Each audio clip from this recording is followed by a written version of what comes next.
be my grave without a name, that earth may swallow up my shame.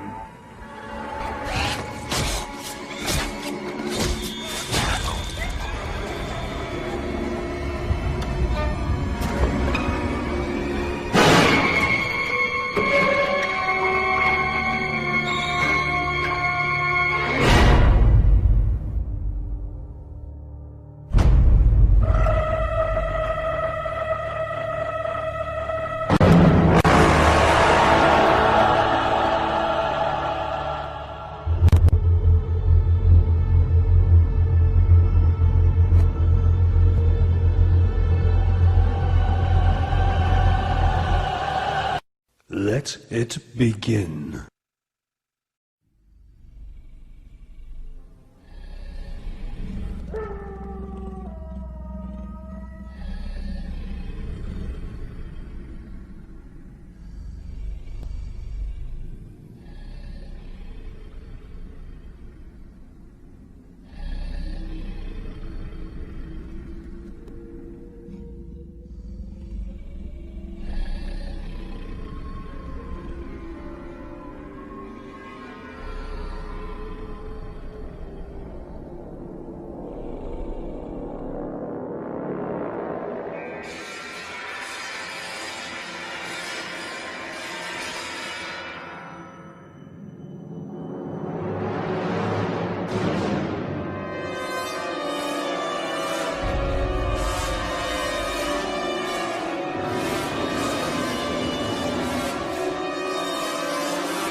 Are we not men? No, we are not men. We are beasts, and you have made us beasts. We will not walk, we will not talk, we will not gather in the night.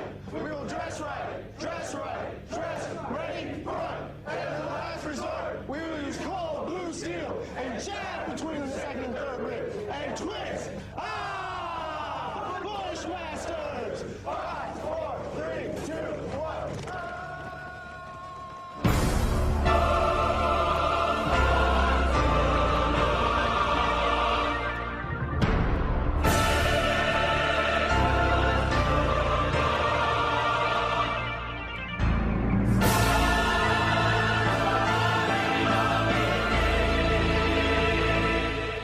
The 2.7 million people who wear our country's uniform, active, guard, and reserve, comprise the finest military in the history of the world. They stand ready to face down any threat, anytime, anywhere.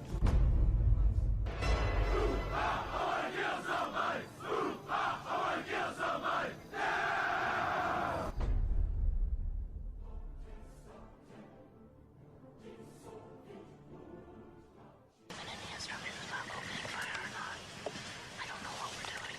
In the summer of 2005, I saw a documentary that was broadcast on the BBC. It had been made in Canada by Sarah Goodman and been funded by a Canadian broadcast company.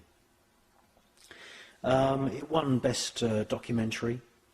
Quite frankly, the people that put this film together deserve more than just a Best Documentary prize. They deserve the Nobel Peace Prize, because this movie, its original title is Build Me Up, Build Me Down, showed in the aftermath of 9/11 that the Pentagon were basically taking in recruits, basically their children, and brainwashing them in these army camps and turning them into ill-equipped, immature killing machines.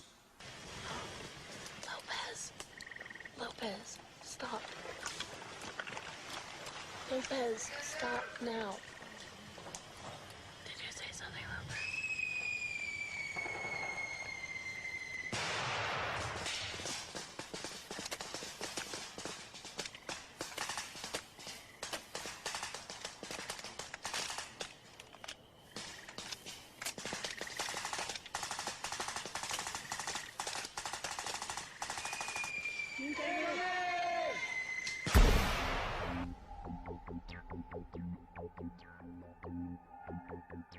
Now, at one point in this film, we see a sign saying infantry, and of course infant is a child. And we hear on the soundtrack this whole group of trainees shouting, "I want to kill somebody." How does that fit in with democracy? How is it democratic to use taxpayers' money to train children to shout at the tops of their voices, "I want to kill somebody"? That's not democratic. If they shout, "I want to defend somebody," yes, that's democratic. But "I want to kill somebody," that is demonic. Well, if you want to search for the Antichrist, I suggest you start at the Pentagon. Now, if you look at a satanic pentagram, every Masonic lodge and every church of Satan somewhere in the building has a five-pointed satanic pentagram. And if you look at the satanic pentagram, in the center of the pentagram, you see a pentagon. And the Pentagon building itself is a grandiose piece of occult architecture. And the United States, and indeed many cities around the world, are full of occult buildings. The Pentagon is orientated towards the north. This, traditionally in magic terms, is the point on the compass where the god of war, or the spirits of war, are invoked at the north point of the compass. If you look at an aerial picture of the Pentagon, you'll see that it's a pentagon, inside a pentagon, inside a pentagon, inside a pentagon. And this is symbolic of the way secret societies set themselves up with an outer circle of members, and then you have the inner circle, and then you have the inner core. Washington, D.C. is a fascinating place to explore once you've learnt the signs and all the symbols of Freemasonry and satanic groups such as the OTO. What Washington, D.C. is fashioned after an Egyptian necropolis. And an Egyptian necropolis in the ancient era of Egypt, the Pharaonic dynasty of Egypt.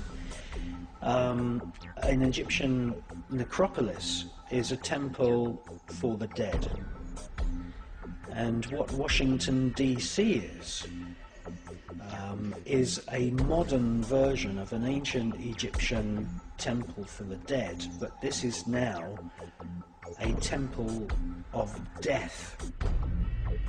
And if you want to look for satanic inspired architecture, look no further than the Washington Monument. It's proportioned after the giant obelisks of Egypt, and its height above ground is 555 feet. But it's anchored, obviously, into the ground just over 100 feet deep. The foundation runs 111 feet, about 20% of the height of the overall building above ground.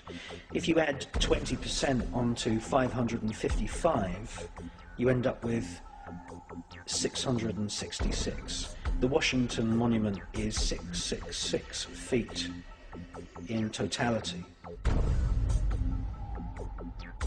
The other aspects of Washington, D.C. are typically Masonic. The small roads within the parklands surrounding the White House have been exposed by David Icke and many other authors as making up the shape of an owl, which is the symbol of Bohemian Grove in California, the Bohemian Club. An owl sitting on the top of a pyramid, and of course the pyramid is one of the symbols that was used by the Bavarian Illuminati. And the whole of Washington, D.C. is this modern temple for death. And the death management center is the Pentagon.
The Book of Revelation warns of an age of destruction, where planet Earth will be writhing in pain like a mother giving birth. The Book of Revelation prophesies the birth of the Antichrist, who will emerge to wield great political power across the planet. The plan of the Antichrist is very simple: famine, plague, war, total annihilation of all living creatures. There will not be just one Antichrist. The ancient texts of Islam warn us that the Antichrist, as foretold in the Quran, in which the Antichrist is called the Dajjal, will be assisted by many minor Antichrists. These minor Antichrists, or Dajjals, herald the era of the great Dajjal, the supreme Antichrist, the premier son of Satan, who will spread terror in the name of peace.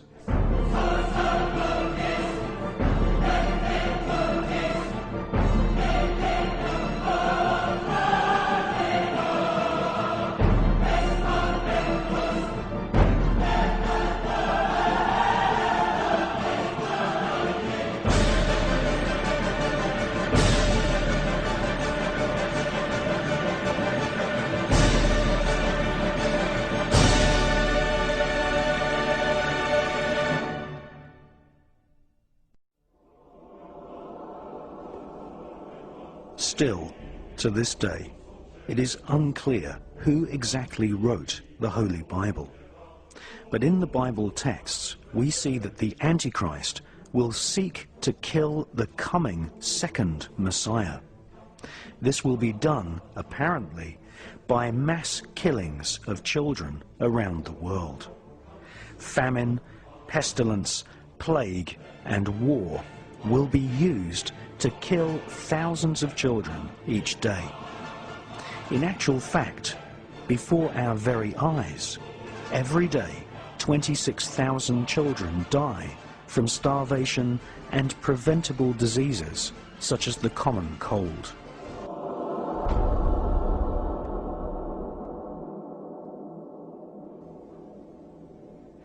Politicians are advancing a global plan, the plan of the Antichrist. This is the doctrine of Lucifer, which Freemasons, Knights Templar, and members of the Illuminati global network of secret societies follow.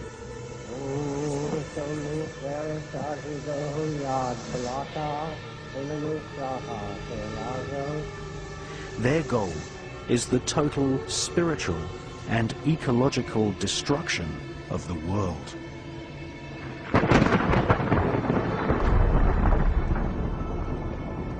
They use advanced technology to spy on and kill whoever gets in their way.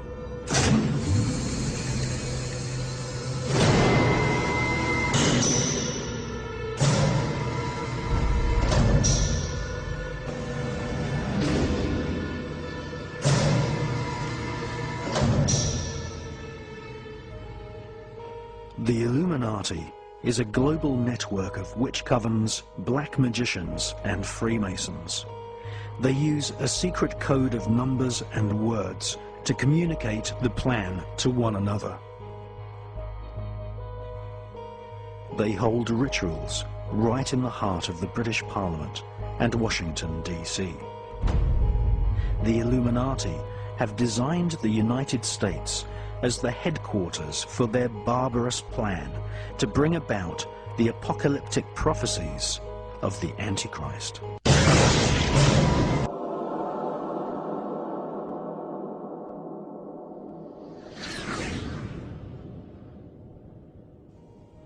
This film is the true story of the Luciferian elite, the true history of the ancient Illuminati, who have created a global fascist dictatorship. This is the true plan of those who serve the Antichrist. Once you have learnt the techniques used by the Illuminati-controlled media and understood the significance of their rituals, you will have the power to stop the Antichrist conspiracy.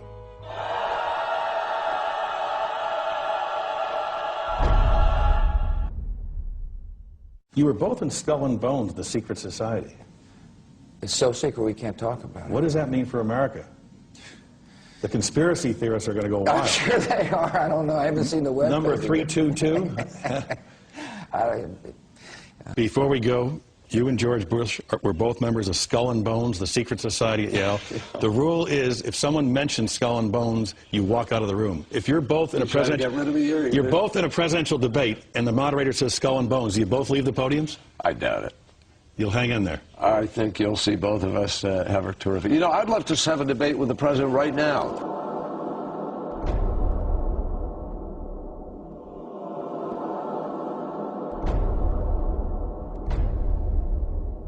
If this were a dictatorship, it'd be a heck of a lot easier. Just so long as I'm the dictator, I'm the dictator, I'm the dictator, I'm the dictator, I'm the dictator, I'm the dictator. This evilarchy does exist, and that the eye on the pyramid is the eye not only of Horus but the eye of Lucifer. And if you take a look at the symbology in London, you take a look at the Illuminati Luxor Hotel in Las Vegas, you take a look at structures all over the world, they have told us what they are doing. They have identified themselves. We are identifying the enemy. We have identified the enemy.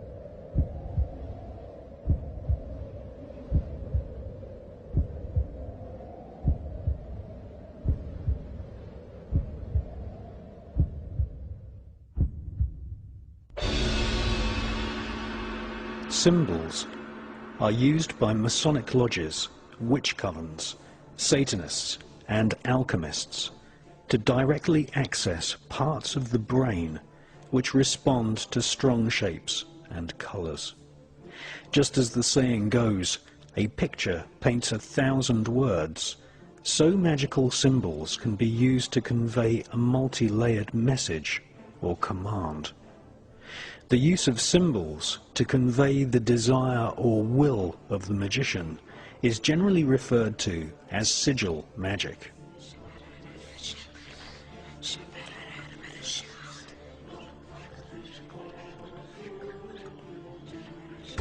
To make a magical sigil, you first write down your desire or spell.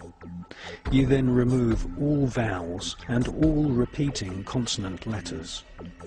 You then rearrange the remaining letters into an easily remembered symbol.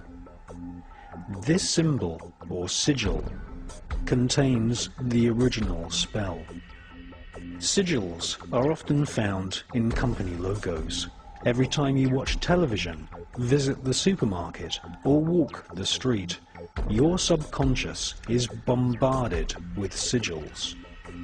In fact, you are living in one giant sigil.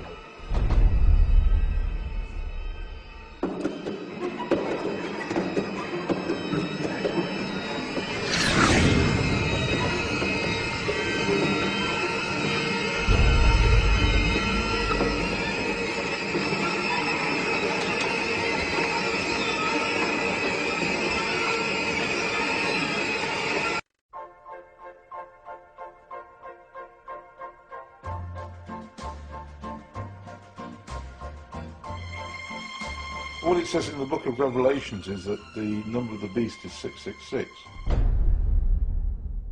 That every barcode, except for postal barcodes, on this planet contains the number 666. And did you know that? Do you want me to show you? Yeah. Just stop the camera a second, I'll get a barcode from somewhere. You've got 3 sets in effect of double lines, one in the middle, one on the side. And those double lines represent the number 6 in barcode technology. So you've got 666 on every single commercial barcode and every product. And there are a few people around who produce little stickers that you can put on barcodes to maze them, to stop they claim that there is a malign energy coming out of all barcodes, a poisonous sort of etheric field, and you put numbers on them to maze them, to stop, to jumble that field up. Every single barcode on this planet has got 666 in it, and that is millions and trillions of products. 6 there, 6 in the middle, and 6 on that side. And that's it, surrounded by 666, the number of the beast, the mark of the beast.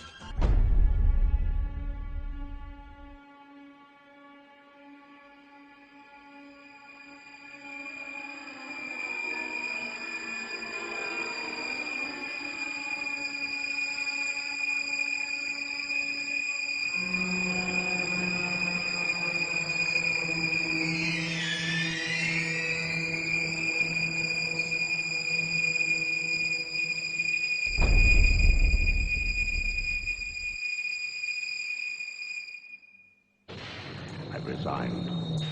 I will not be pushed, filed, stamped, indexed, briefed, debriefed, or numbered.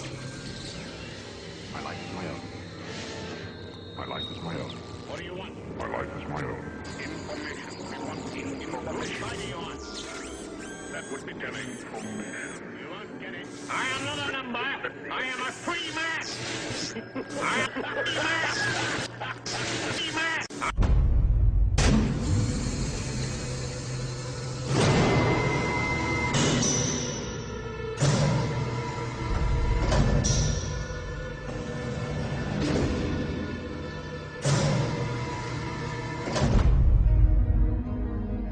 Manly P. Hall was a high-ranking Freemason who wrote The Secret Teachings of All Ages. He states that the radiation symbol is a Masonic sigil used in accepted rite Freemasonry, which represents the success of our combined plan for world domination. Magical symbols, or sigils, can also be conveyed using hand signals. In her book, Transformation of America, author Kathy O'Brien claims that she was the victim of a mind control program run by the CIA. She claims that George Bush Sr. used ancient magical hand signals to directly control her subconscious mind.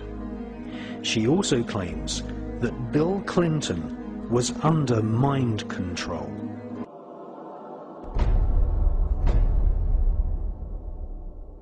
In covertly recorded off-air transmissions from the Bush-Clinton presidential election campaign in the 1990s, we can see that Bill Clinton was nothing more than a puppet to the puppet masters which placed him in the White House.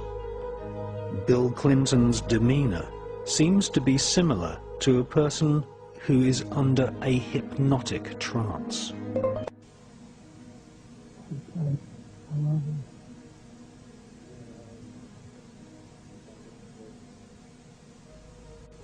Can we do any more? We do some more. We do some more. Can I do some more for you? Talk. We don't all talk all today. But Lampe, Missouri was a place where I heard George Bush and Bill Clinton talking. From the point of view I had, they certainly were friends, and they didn't recognize any party lines between them. That's something for the, a smoke and mirrors illusion for the public. It's not something they adhere to because they had exactly the same agenda, and that was for bringing in this new world order. I heard George Bush talking at that time. He was talking to Bill Clinton, and I've since photographically recorded it and wrote it verbatim in our book. That when the American people became disillusioned with Republicans leading them into the New World Order, that Bill Clinton, as a Democrat, was going to be put into the office of president. This was decided in 1984. Actually, I'd heard about it even prior to that. But as of 1984, they were already discussing it as an absolute fact. So I wanted to finish the thought here. That's the one break we have to hit live. And around the world, but it's hard to believe we're being watched in 151 countries. Crazy. Ted Turner changed the world. Big fan of it. He would serve you after. I'm surprised. He's ready. What's he got left in life to gain? After you're elected, think about it. No dope. That's for sure. Great guy to work for, too.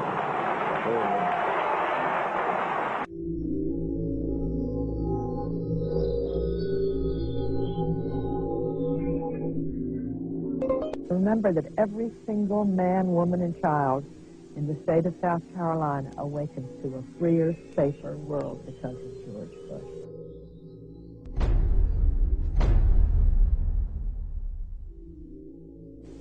I would remind people that every single morning we all awaken to a safer, freer world because of George Bush.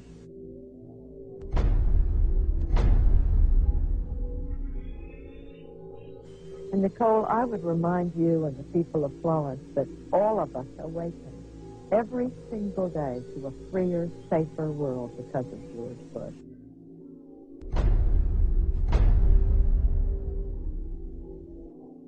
They themselves awaken every single day to a freer, safer world because of George Bush.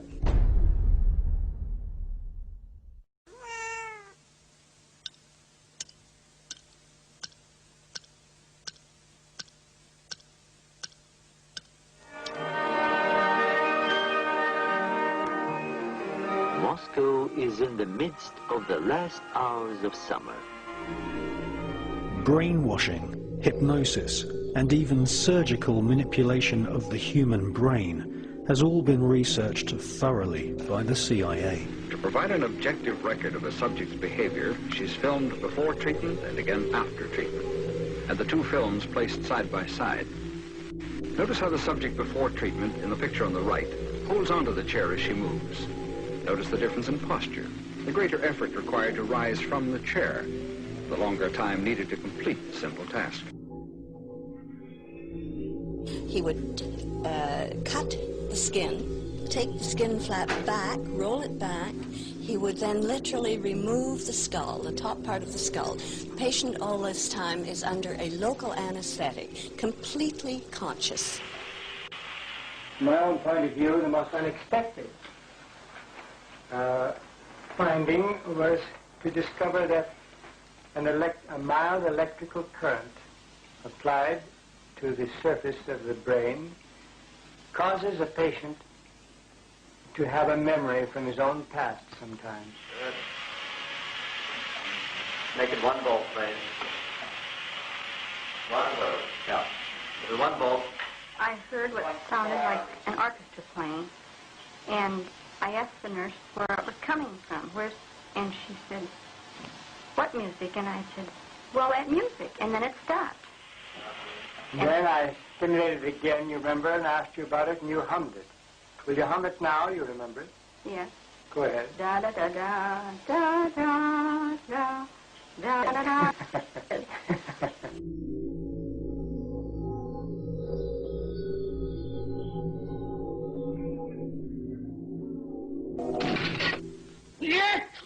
The Soviet secret police and their offspring in Eastern Europe and China have presented the world with a series of public trials at which prisoners, including some Americans, calmly and apparently without coercion made confessions of unbelievable crimes, espionage, sabotage, treason. To Western observers, these confessions have been so bewildering that a belief has grown that the communists have perfected some mysterious, irresistible technique for manipulating human behavior. Мы пионеры, юные ленинцы. По-ленински жить и трудиться — наша большая мечта.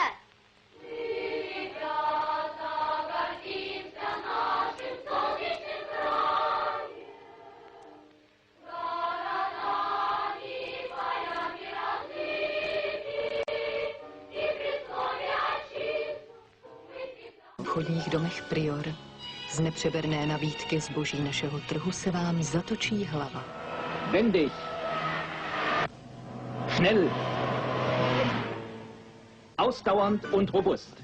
Ihr zuverlässiger Begleiter, der neue Trabant 601. Durch den sich bei ihr im Laufe der Jahre immer extremer herausbildenden Hang zum luxuriösen Leben nach westlichem Vorbild wurde ihre ideologische Grundposition später immer mehr aufgeweicht.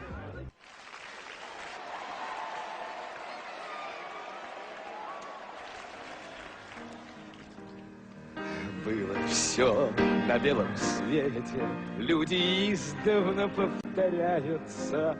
Было, есть и снова будет так. Будет так, будет так, будет так, будет так. Было, есть и снова будет так. Будет так. Будет так. Будет так. Будет так. Было, есть и снова будет так.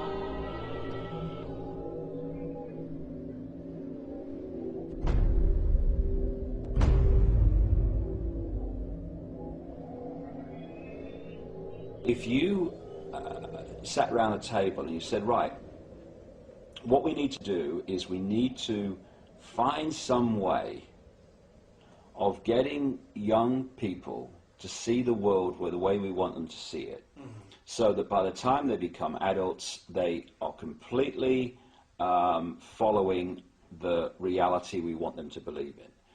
Someone might say, well, they might not have it like, but you know the ideal thing?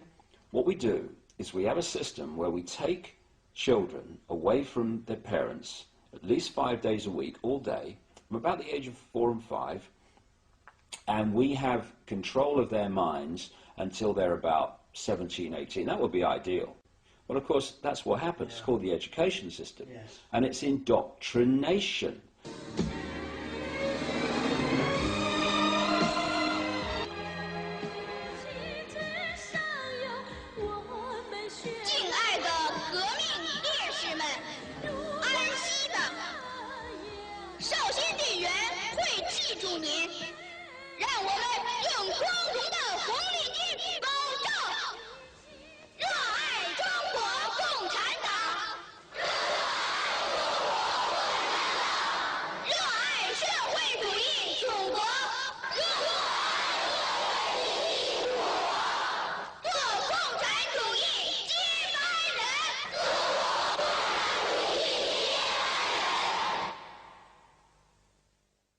'The whole system, because we have two hemispheres of the brain, the left brain, which is about words and this world reality and, you know, the perception of this reality.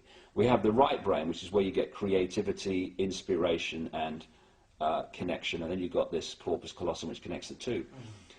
First of all, we use a fraction of our brains. Why is that? And the other thing is that what the system does is it turns out left brain prisoners. They run the system. And it does it by putting information through schools and colleges and universities into the left brain, which it then says at time of an exam, give me all that back, and if you tell me what I've told you well enough to believe, then you'll pass the exam and you'll be very successful. Anyone that takes that information into the right brain and puts their spin on it, or questions it, or sees through it, and puts that in the exam, they are perceived as a disruptive influence in the classroom. Yes, they are. And so what happens is, for you to become a doctor, overwhelmingly a politician, a journalist, someone often in industry, all these areas that control the system. The professions. The professions. Yeah. Lawyers. Yes. I mean, on and on we go. You have to have gone through your young life constantly taking information into your left brain and regurgitating it out on exam papers.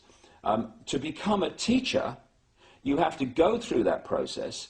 Then you go through teacher training college, where you're taught how to do it to others, and then you're let loose on the children. Yes. The whole system is run by left brain prisoners. And if you look at the school system, things like music and art that stimulate this side of the brain, the uniqueness, they are constantly cut back in favor of left brain curriculums.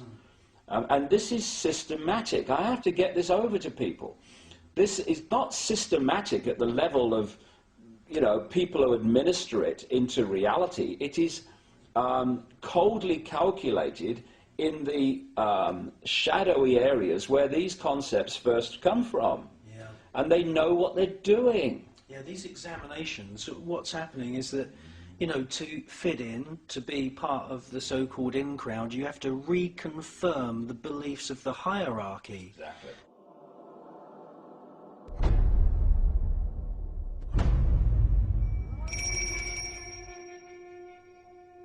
The ancient kingdom of Tibet, situated high in the Himalaya mountains.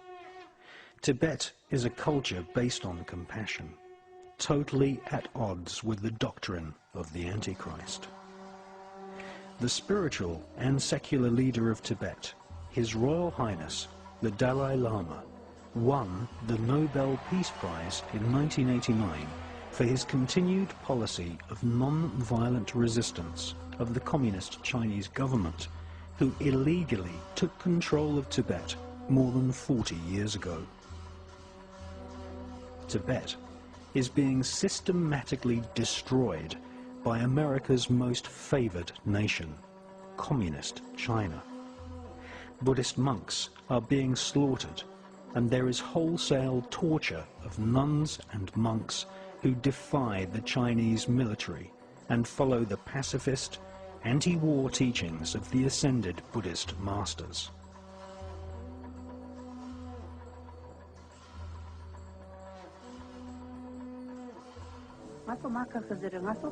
My brother-in-law and I were arrested together and marched around in front of our village. Then the Chinese shot him in the head, and his blood splattered all over me. The Chinese said, "So you call for His Holiness the Dalai Lama and call on America for help. But where are they? Will anyone help you? If you obey China, your path will be smooth. If you don't, watch what happens to these two."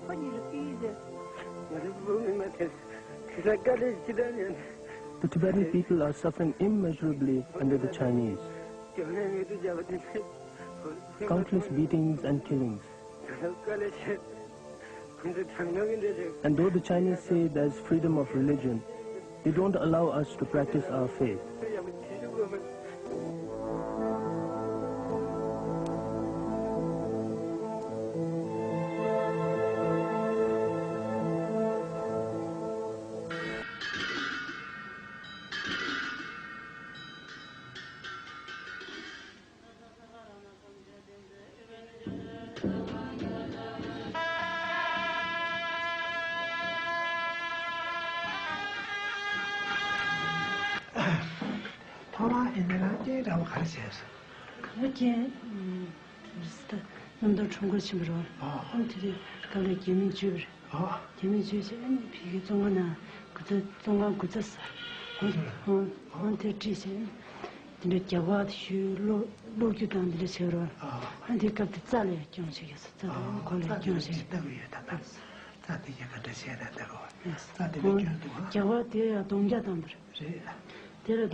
The Free Tibet campaign is a worldwide movement of volunteers who wish to highlight the illegal killings and imprisonment of Tibetan people. Free Tibet! The Free Tibet campaign displayed flags during the state visit of the Chinese Premier in London. The Free Tibet flags were confiscated by British police officers. The peaceful protesters were often arrested and dragged away for no apparent reason. Some were even assaulted and beaten by British police officers. I'm not young, haven't got long hair in dreadlocks, and I'm not covered in rings all over the show. I've always felt strongly about Tibet and about what's going on in China on the political front.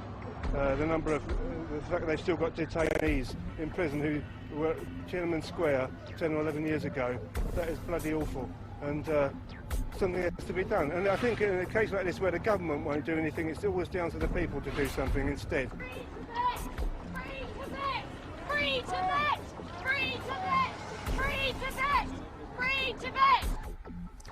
The police officers carrying out these illegal arrests are mostly members of Freemasonry. Freemasonry is more than just a secret society.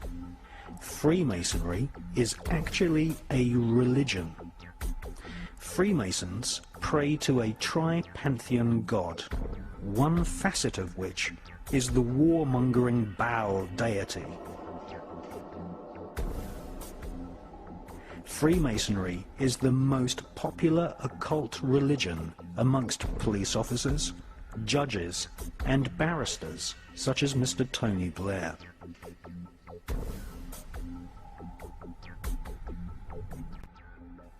The spiritual master and head of state in Tibet is the Dalai Lama, who has written many excellent books promoting the benefits of meditation and compassion. Even though the Dalai Lama is a man of peace, he speaks good English and is recognized for his statesmanship. He was refused an audience with Queen Elizabeth of Great Britain. However, the British royal family, who have members that are active Freemasons, greeted the leader of the murdering communist Chinese government with a full state ceremony. Clements Kuby and Mike Lemley are two filmmakers who have made excellent documentaries about the tyrannical genocide in Tibet. It is clear from these films that Kurt Weidemann of the Washington State Department utterly denies the evidence of genocide against Tibet. Official U.S. policy has consistently regarded Tibet as a part of China, although an autonomous region within China. My crime was that in 1959, I signed a statement saying that Tibet was an independent country. For that, I spent 17 years in Chinese prisons and concentration camps.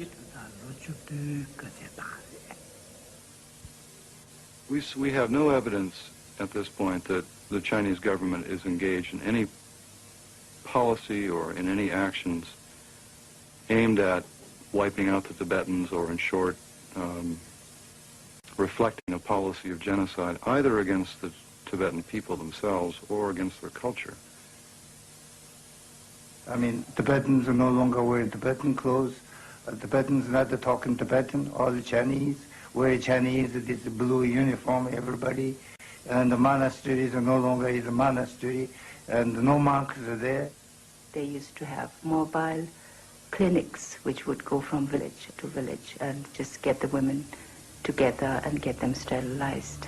Or even women who were pregnant in their 9th month were made to abort their children. At one point in this interview, we see that his mind control programming breaks down. What about self-determination for Tibetans?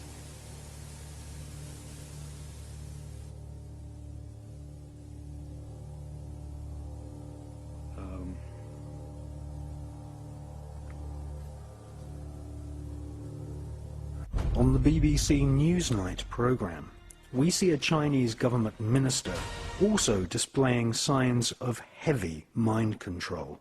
can you explain to us on the political situation why there has been no response from your government to the Dalai Lama's proposal in Strasbourg of nearly 3 years ago now about an arrangement between him and fellow Tibetans and your government? In 1988, in Strasbourg, the Dalai Lama proposed to make Tibet a democratic political entity governed by itself, which maintains relations of alliance with China. And what does it mean? Well, it's suggesting, he's suggesting that they be given autonomy in internal affairs, that they give to you I just control. Quote what he said in his proposal. It's nothing new. We think it's nothing new, but another version of the statement that China holds only suzerainty, not sovereignty over Tibet. We heard of this kind of clamoring at the beginning of this century in order to divide China. That phrase also means that the Dalai Lama advocates Tibetan independence. And we have repeatedly said that China's sovereignty over Tibet can never be denied. Neither independence nor semi-independence or disguised independence will be tolerated. Thirdly, the Dalai Lama's proposal favored transforming Tibet into a peace zone or a buffer state among the great powers through demilitarization or neutrality. But a peace zone or neutral zone involves the problem of state sovereignty and international safeguards. So it is out of the question for a country to establish in one of its regions a peace zone or a neutral zone with its neighbors.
Become death, the destroyer of worlds.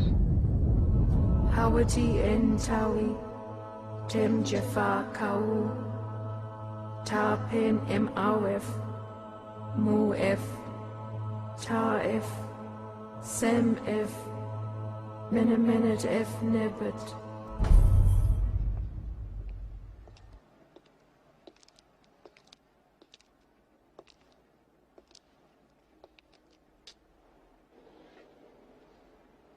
Get on with it. Say what you have to say.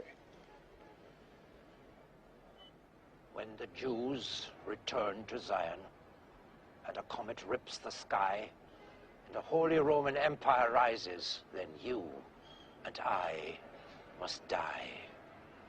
From the eternal sea he rises, creating armies on either shore, turning man against his brother, till man exists no more. Book of Revelations predicted it all. I'm not here to listen to a sermon. It is by means of a human personality entirely in his possession that Satan will wage his last formidable offense. You said that my Go wife to was... the town of Megiddo, in the old city of Jezreel. There see the old man Bugenhagen. He alone can describe how the child must die. Look here. He who will not be saved by the Lamb will be torn by the beast. Will you stop? Your son, Mr. Thorne, the son of the devil. He will kill the unborn child. Then he will kill your wife. And when he is certain to inherit all that is yours, then, Mr. Thorne, he will kill you. That's enough. And with your wealth and power, he will establish his counterfeit kingdom here on Earth, receiving his power directly from Satan. You're insane. He must die, Mr. Thorne. Go to the city of Megiddo. See Bugenhagen before it's too late. You'll see me in hell, Mr. Thorne. There we will share out our sentence.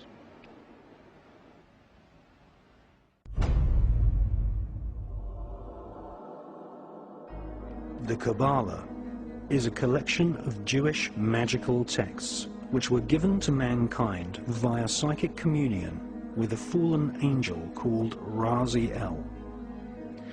Raziel is one of a pantheon of so-called fallen angels who serve the light-bringer Lucifer. The Kabbalah describes the many angels and demons who inhabit the spiritual realm.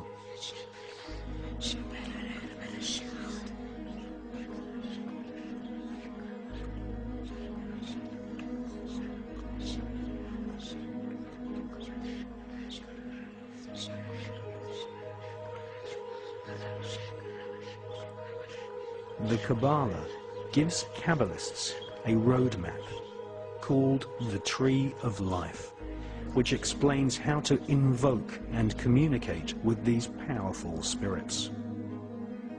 The magical information in the Kabbalah originates from Babylon and ancient Egypt at the time of the pharaohs, but did not reach Europe in printed form until the 11th and 12th centuries. The sacred books of the Kabbalah are just a few thousand words long, but they contain complex descriptions of a spherical Earth, parallel universes, and the atomic nature of matter, ideas which have become common doctrine amongst modern physicists and astronomers. How could such complex information be contained in a group of ancient texts barely larger than an average magazine? The answer is that the Kabbalah is written in code. Codes are used to conceal multi-layered complex information which would later be studied by medieval alchemists. Sir Isaac Newton and many leading scientists studied the rich occult sciences within the Kabbalah. There was a time when mysticism, religion, alchemy, astronomy, and astrology were studied as one Kabbalistically based tradition. Jewish physicist Albert Einstein conveyed pages and pages of complex calculations in a simple 5-symbol code. E equals mc squared. Modern-day quantum physics, chaos theory, and the notion of parallel universes can all be traced back to the original texts of the ancient Kabbalah. The higher secrets of the Kabbalah included instructions on how to kill a person with just one look. This is called the evil eye. The magical name for the evil eye is En-ha-Ra. In a wax cylinder recording made in 1921, we can hear British black magician and part-time espionage agent Aleister Crowley invoking the fallen demon angel Raziel and En-Ra-Ha, the evil eye.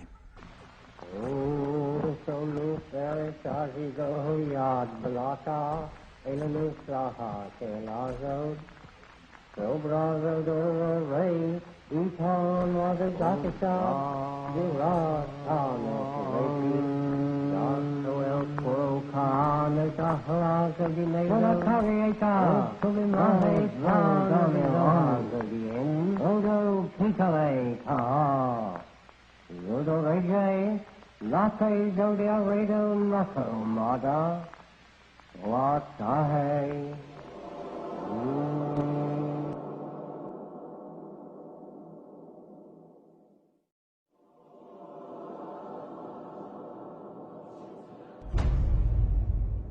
Since medieval times, the Jewish people have been considered a race of magicians. The biblical rabbis used shaman-type techniques to induce altered states of consciousness. Fasting, flagellation, and burying oneself up to the neck were all techniques used to prepare the rabbi-magician for a battle through the 7 portals of the Kabbalistic Tree of Life, where they would eventually meet the supreme deity in a realm called the Merkaba. Ritual sex magic was also practiced amongst some Jewish cults.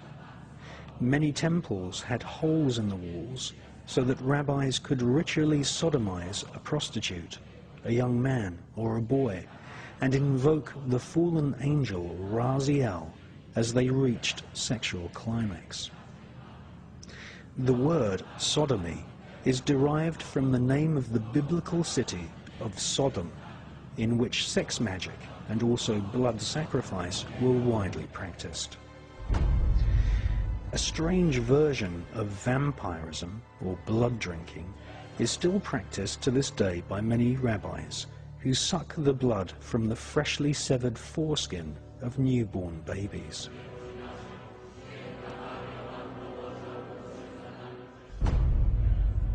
Much of the ritual we see in the modern-day Catholic Church, such as the symbolic eating the flesh of Christ and the symbolic drinking of his blood, are derived from ancient Jewish rituals in which different forms of vampirism and blood sacrifice were an accepted part of this occult tradition.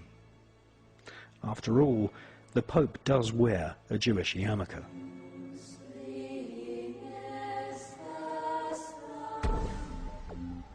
The collection of texts called the Kabbalah were eventually transcribed by Rabbi Isaac the Blind in Provence in the south of France during the 12th century. For the first time in its 6,000-year history, the ancient magical techniques of invoking fallen demonic angels and killing someone using the evil eye were put down on paper. The Kabbalistic writings of Isaac the Blind fell into the hands of a group of 9 French noblemen. These noblemen became known as the Knights Templar.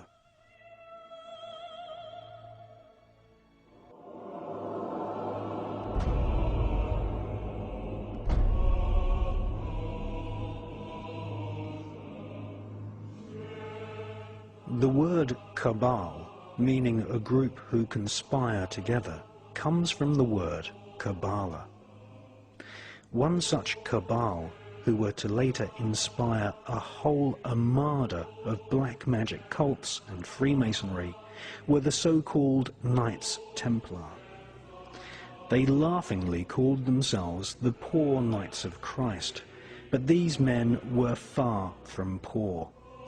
They deliberately styled themselves as monks so that they could go about their Luciferian Kabbalistic studies and conduct business without being taxed nor arouse suspicion from the Vatican. The Kabbalistic higher secrets of ritual sodomy, the evil eye, chanting incantations, necromancy, blood sacrifice, and invoking the fallen angels in service to Lucifer fascinated the French Knights Templar. They realized that the Kabbalah originated in Palestine, and once they had realized that the Kabbalah was the key to untold spiritual magical power, they cunningly planned a bloody crusade to Palestine in order to search for more Kabbalistic and magical artifacts. They eventually discovered and looted the Temple of Solomon. Solomon was a biblical magician king who is accredited with inspiring large parts of the corpus of works we now know as the Kabbalah.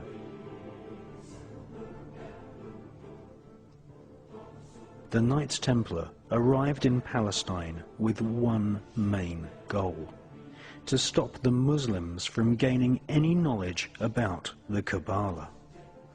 Historical Islamic oral accounts from the 12th century testify to a sickening crusade of plunder, torture, murder, and sexual depravity. The Knights Templar, once they had discovered the magical teachings of the Kabbalah, were dedicated utterly to destroying its origins so that they might hold its secrets exclusively. Archaeologists have found ample evidence of tunnels constructed by the Templars in Jerusalem. They are widely believed to have found and brought back to Europe the fabled Holy Grail. The so-called Holy Grail is actually a set of higher magical teachings. It is not an object, but a piece of information. Utterly Kabbalistic in its origin, the Holy Grail is the highest Kabbalistic secret. That is, that physical matter can be transformed molecule by molecule by the use of incantations of ancient Hebrew letters and numbers, and that the nature of reality is really an illusion.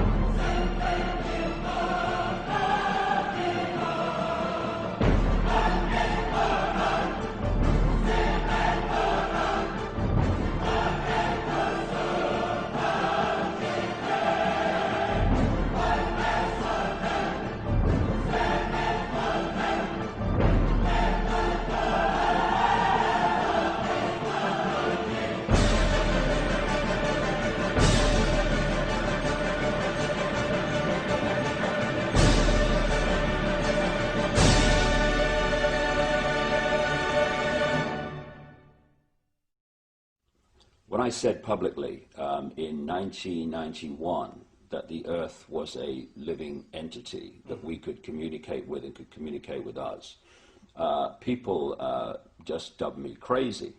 And now we're seeing scientists who have studied this coming to the same conclusion. Yes. The bottom line is this: everything is conscious. What we call creation is like an ocean of infinite energy, which is manifesting itself in different forms. It's like we may perceive ourselves as droplets, if you like, individuals. But if you put a droplet in the ocean, where does the droplet end and the ocean start? The ocean is the droplet is the ocean, and it's the same with us. You may look as you do, I may look as I do, that wall may look as it does, but they're all expressions of the same energy field, manifesting in different ways. So, of course, the planet itself is a living, thinking, emotional entity, and we are interacting with that energy field. And one of the things the Illuminati have set out to do and are trying ever more to do in the period we're experiencing now is to bring the vibrational state of the Earth's field, the Earth's consciousness, to as low a point as they can. Because we, as human beings, are living in that energy field. And it's very simple. If you affect the sea, you affect that which lives in the sea. And so the more that they can lower the vibrational state of the planet, the more it becomes, if you like, treacle-like density. The more we living in that energy field are pulled into that state. And when you have the wars and the environmental destruction and all these things that cause tremendous negative emotional energy, then you are lowering the vibrational state of the planet, you're lowering the vibrational state of the people, and you're basically holding them in a vibrational prison, which makes it much more difficult, not impossible, but much more difficult for them to hold connection out into the infinite beyond, where they can be in this world, but not of it in terms of their perspective of reality. If you disconnect people and hold them in this density, hold them in this illusory reality, they are in this world and they are also of it. And therefore, the only information that they have to get a fix on how they see life themselves and reality in general is through the eyes and the ears. And who controls that? The Illuminati control that through what we laughingly call the education system, the mainstream media across the planet. And that's what they're trying to do. They're trying to disconnect us from multidimensional infinity so that we don't see the world from that perspective and therefore see through the illusion and see through the nonsense and see through the lies. And then once they've disconnected people, they then program this lower level of our consciousness with a reality that suits them. And this is why people who have had a different perspective on life, a different perspective on reality, who have held that connection to some extent out into the infinite, and have expressed that view, expressed that vision of reality and possibility here, they're the ones that are dubbed crazy, lunatics, and dangerous. Why? Not because they are, but because from the point of consciousness that they are perceiving this world, to people who are here, the vast majority, that is just crazy. I mean, if you said to people, is that table solid? They say, of course it is, of course it is. Well, it isn't, it can't be, it's made of atoms, right? And atoms are not solid. Tell me how it does that. Our minds do that by turning vibrational fields into apparently physical objects. The denser the vibration, the slower the vibration, the more dense that we decode that into what appears to be a physical object. And so someone who's out there and can perceive that sees the world in a completely different way, and because it's different to the norm and the mass norm, which is programmed into people from cradle to grave, they're just isolated and called crazy. When in fact, you know, they're the people we need to listen to. Yeah, I remember Stanley Messenger. He said to me once that there are no objects, there are no things. Everything that, like for example, the wooden table, everything is an event, because once that was a tree, and in years to come that will be thrown away into a skip and it'll end up decomposing somewhere. We don't perceive that as an event because it's happening on a slow scale. But there are no things, there are only events. Well, that table was once a tree, and when it was a tree, it was an illusion. Now it's a different kind of illusion, and when it's thrown on the scrap heap and goes back to energy as it decomposes, then it will still be an illusion. And this is for me, if you're talking about how we're controlled, how the few control the many,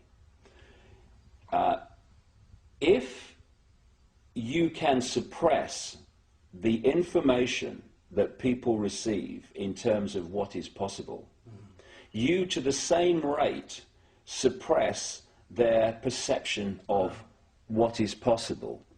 Okay, now once you have accepted that what we're told is possible is how it is, then you're living in a box that big.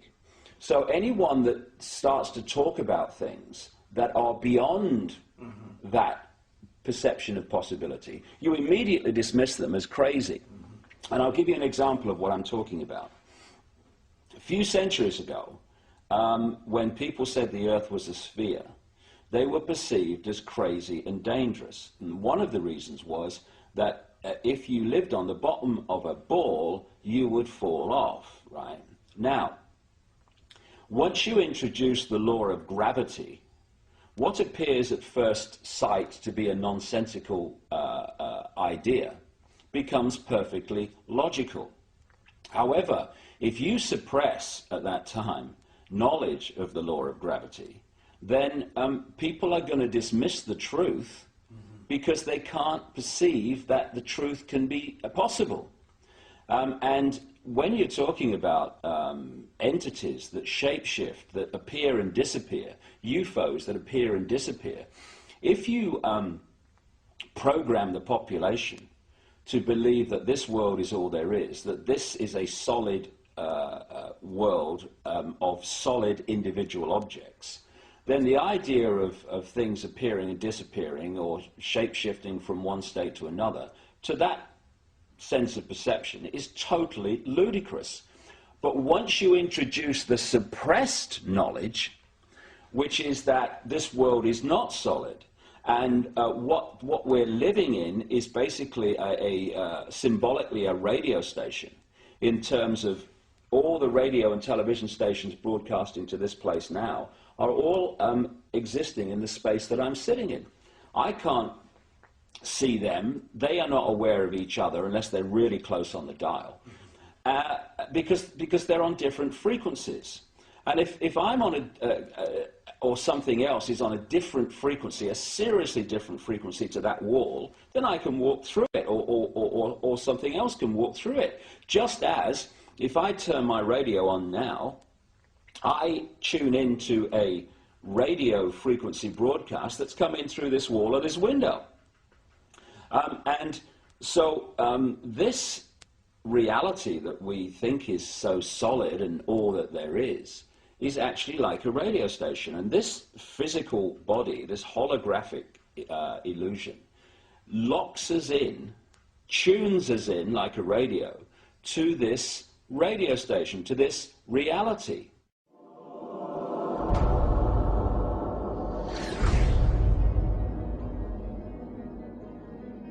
After 200 years of Kabbalistic magic and bloodthirsty crusades, wantonly murdering children, women, and engaging in ritualized sodomy, the French Knights Templar were rounded up, tortured, and executed.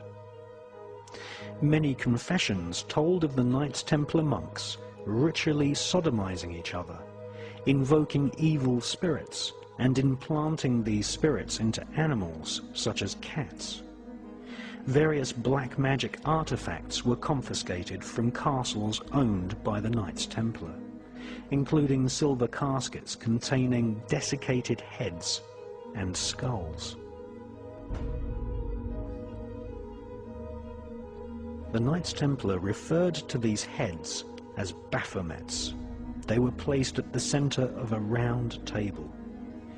Templars would then conduct a séance, invoking the spirit of Lucifer to speak through the head. The most damning information exposed them as anti-Christs. Several Knights Templar confessed that the image of Jesus was spat upon and trampled during Kabbalistic rituals, a satanic tradition which is still practiced to this day at lodges of the Ordo Templi Orientis, which was once headed by Aleister Crowley. Many Knights Templar bribed their way out of prison and escaped to Scotland and the Mediterranean island of Malta. They first renamed themselves the Sovereign Knights of Malta, and then, after establishing trade routes to North America long before Christopher Columbus, they re-emerged in Scotland, calling themselves Freemasons. All versions of Freemasonry, Rosicrucianism, the Skull and Bones, the Palladian Rite of Freemasonry, Co-Masonry, Scottish Rite Masonry, the Ku Klux Klan, and Crowley's Ordo Templi Orientis are derived from the original Kabbalistic rituals of the Knights Templar. The Kabbalistic banishing ritual of the pentagram was in part performed by Queen Elizabeth II during her coronation ceremony in 1952. The ritual was based on the lesser banishing of the pentagram ritual designed by Aleister Crowley for the Golden Dawn secret society.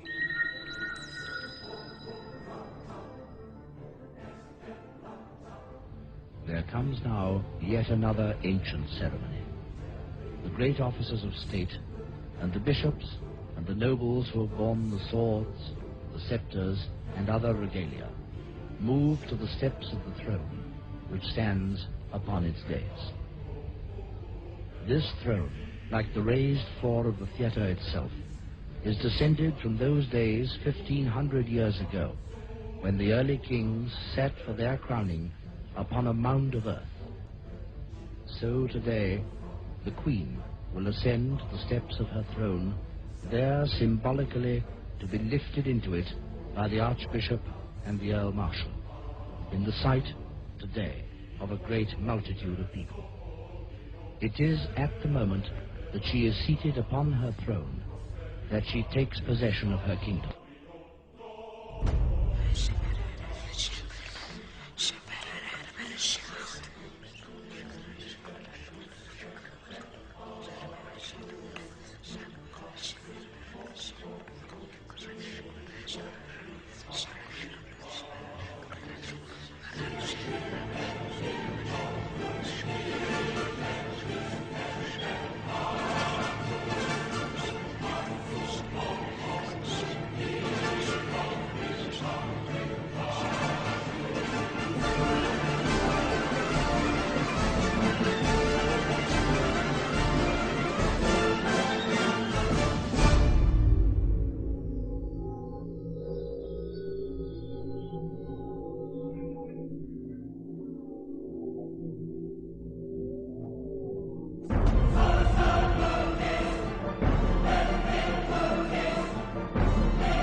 During the 1930s and 1940s, the OTO Lodge in California was headed by a brilliant young rocket designer called Jack Parsons.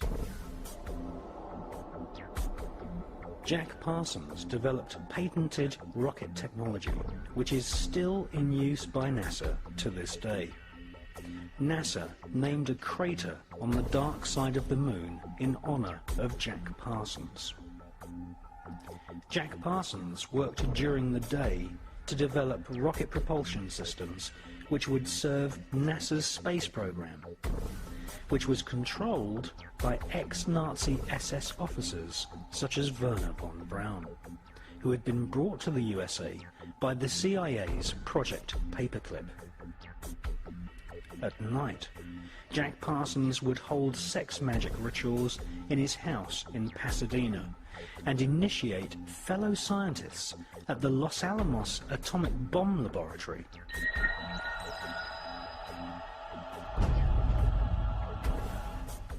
Jack Parsons was fully aware of what his rocket designs would eventually be used for. Not far from Jack Parsons's rocket lab in Pasadena, Robert Oppenheimer was building the world's first atom bomb, which would be exploded at Los Alamos, near a place called the Road of Death, which lies on the 33rd degree parallel.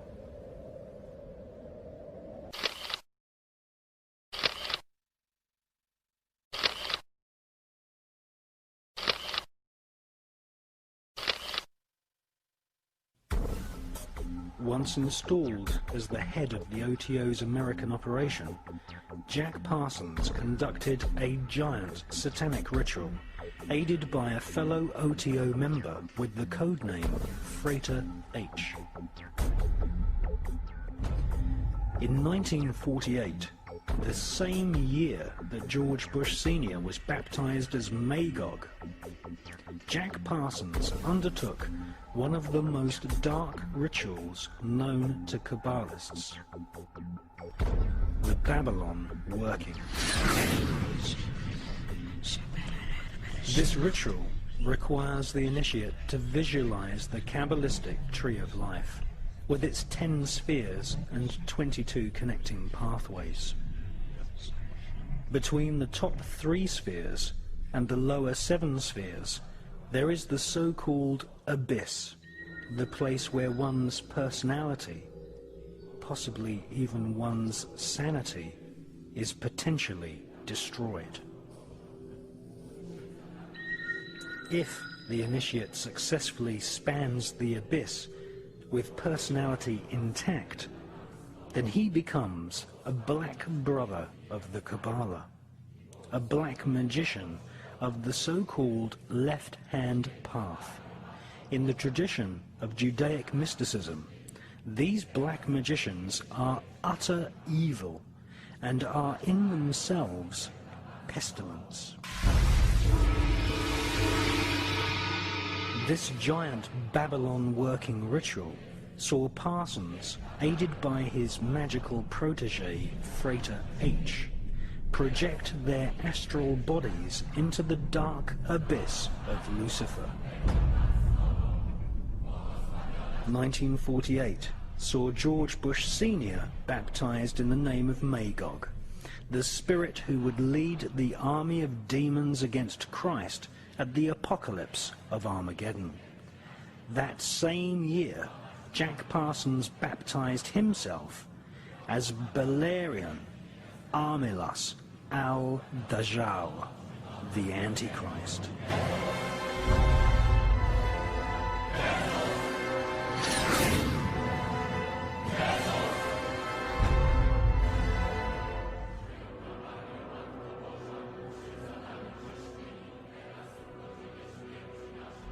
Parsons took on the ancient Judaic teaching that Christ and his church were the enemy of civilization, and that they had to be destroyed.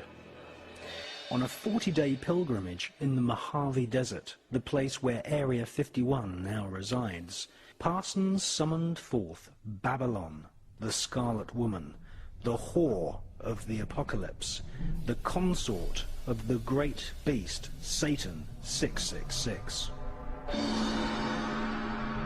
According to the mysterious Freighter H, during the ritual he saw Parsons rip a hole in space-time, and something evil flew in.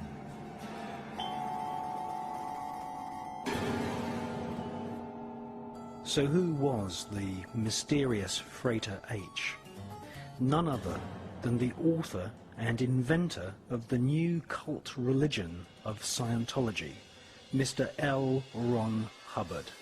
Former initiate of Aleister Crowley's OTO, Hubbard wrote a so-called sacred text called Dianetics, which now has an inspired following of evangelical millionaires in Hollywood, just as the Kabbalah training schools are now brim-full of people who had their interest in these Judaic magical techniques inspired by Britney Spears and Madonna.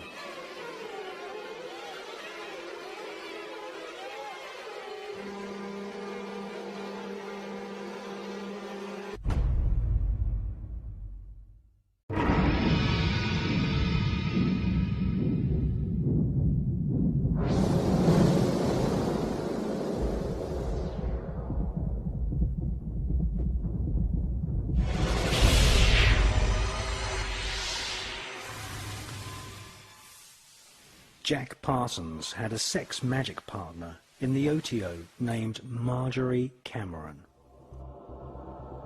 Whilst staying with her friend Renata Drux in Hollywood, Marjorie Cameron confessed that she had been part of the Babylon working ritual. She said that it had been devised by Jack Parsons, L. Ron Hubbard, Aleister Crowley, and Manhattan Project scientists based at the Los Alamos Atomic Bomb Research Unit, headed by Jewish scientist Robert Oppenheimer. Marjorie Cameron confessed that during the Babylon working ritual, assisted by L. Ron Hubbard, Jack Parsons had sexually impregnated her at the point when the spirit of the Antichrist was bestowed upon him.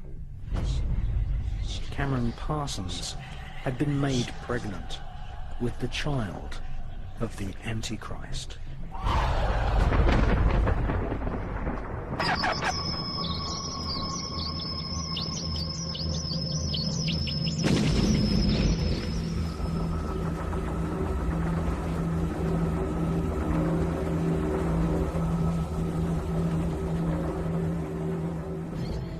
They were breeding what the Kabbalah describes as a golem, or a golem.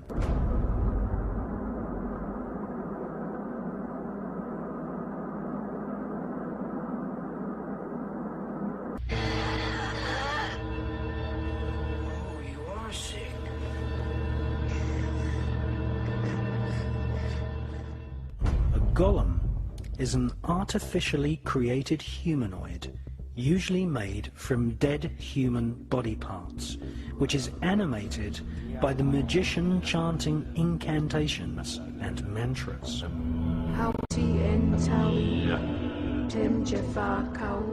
These magical voice sounds are what Kabbalists call twilight language. Isaac Bashevis Singer, winner of the Nobel Prize for Literature, once wrote, "The Kabbalah teaches that dead matter is not really dead, but can be brought to life as a golem by chanting mantras.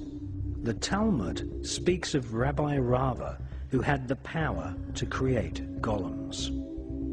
We are living in an epoch of golem makers right now."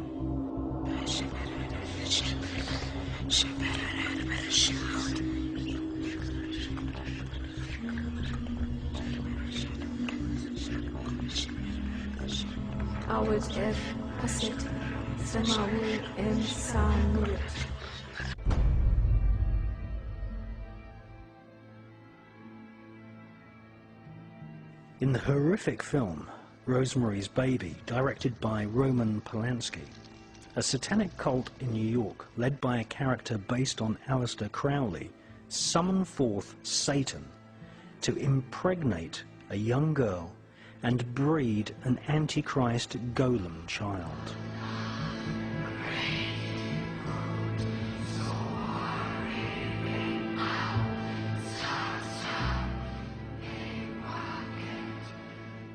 Notice that Satan's body is partly reptilian.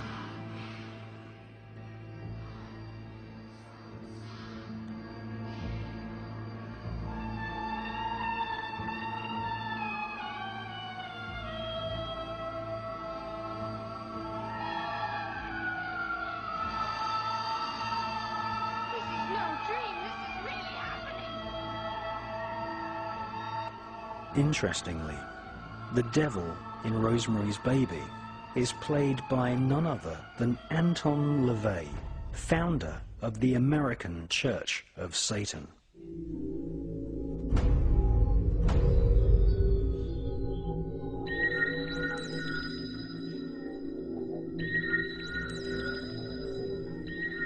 Jack Parsons told his former master that the fetus of the golem was later extracted from the womb of Cameron Parsons by government agents who delivered the fetus to a special team at the Manhattan Project atomic bomb facility. And if you take a look at what Alex Jones is doing on video, a friend of mine who's got a talk show in America, he's going out into places like the Bohemian Grove.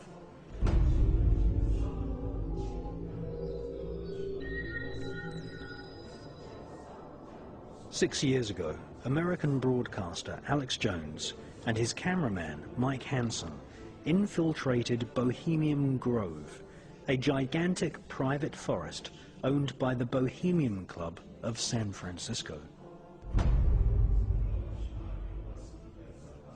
For 130 years, the Bohemian Club has been holding rituals for 2 weeks each summer in a private 2,000-acre redwood forest.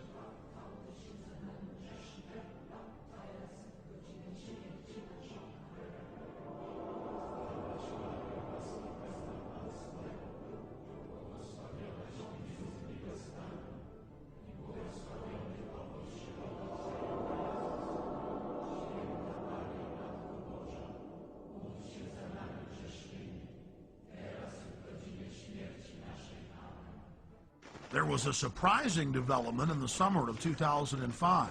A Bohemian Grove employee decided to videotape some of the activities in the Grove and to give us the footage. The footage you're seeing was shot on a tiny digital camera, so the quality isn't the best, but the images are powerful. The individual that gave us this footage asked that we not release their name. Our source was able to confirm what we had seen in internal Bohemian Grove documents and annals, that the elite of the elite attend the Grove.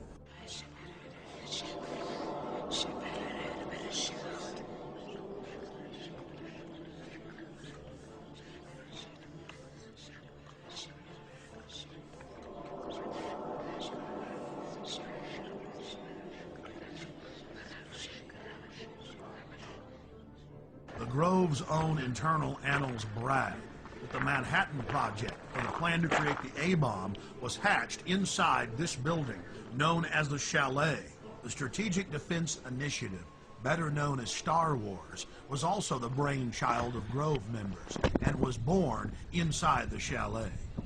Our source worked at the Grove in the summer of 2004 and the summer of 2005, and he was able to obtain 2 program covers for the cremation of care ceremony, as well as a 2005 membership list, which reads like a who's who of U.S. and European elite.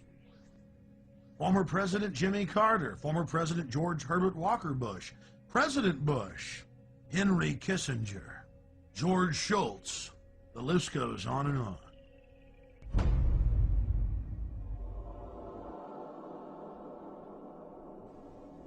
When it came to create the modern equivalent of the Philosopher's Stone, to master alchemy at its highest level, changing one element into another, changing uranium into plutonium, one of the highest secrets of alchemy.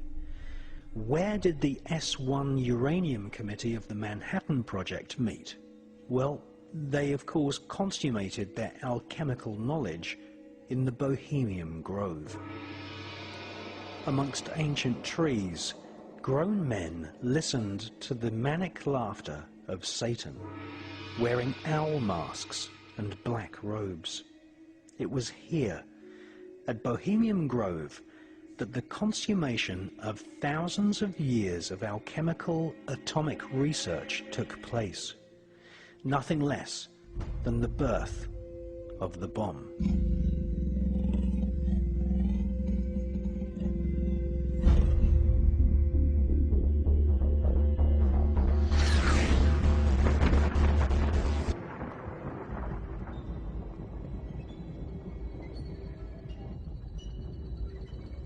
American author Michael Hoffman, in his book Secret Societies and Psychological Warfare, speculates that the golem fetus may have been placed inside a giant 25-foot long, 12-foot in diameter canister, which was photographed at the Los Alamos atomic bomb test range. This mysterious canister was nicknamed Jumbo. It was made of solid lead and cement.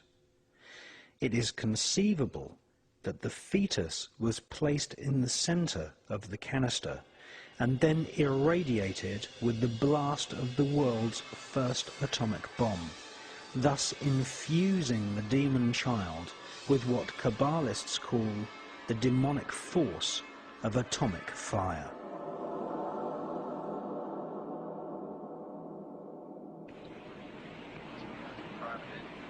You have a grandstand seat here to one of the most momentous events in the history of science. In less than a minute, you will see the most powerful explosion ever witnessed by human eyes.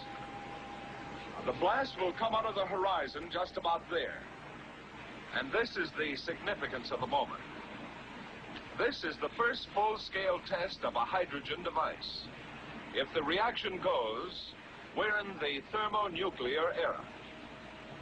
For the sake of all of us, and for the sake of our country, I know that you join me in wishing this expedition well. It is now 30 seconds to zero time. Put on goggles or turn away. Do not remove goggles or face first until 10 seconds after the first light. Minus 15 seconds. Minus 10 seconds. 5, 4, 3, 2, 1.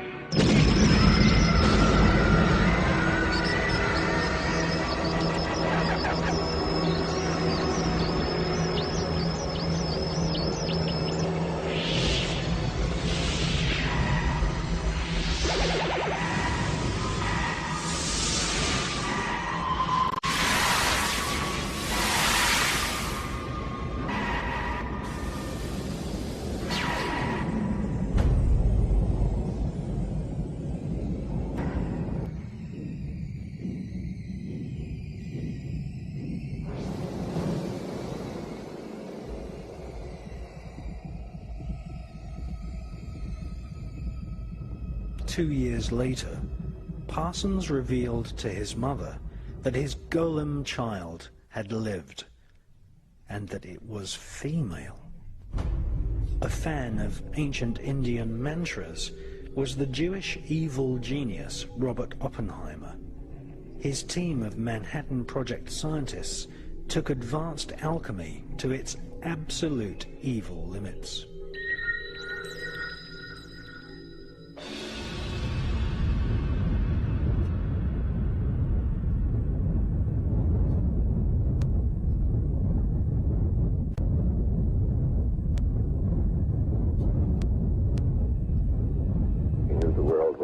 The same. Few people laughed. Few people cried. Most people were silent. I remembered the line from the Hindu scripture, the Bhagavad Gita. Vishnu is trying to persuade the prince that he should do his duty, and to impress him takes on his multi-armed form and says, "Now I am become death, the destroyer of worlds, the destroyer of worlds, the destroyer of worlds." Robert Oppenheimer and his Jewish scientists, the four horsemen of the apocalypse, named the first atomic bomb Trinity. Was this in reference to the Christian Trinity? Or is it a veiled reference to the great beast, the Scarlet Woman, and the Antichrist? Welcome to what Aleister Crowley called the Eon of Thelema. Thelema is the Greek word for willpower. This, as we shall see in the 3rd volume of the Illuminati, is the age of Thelema, where the whole of humanity is being processed, bombarded with images of death. This is the new world order.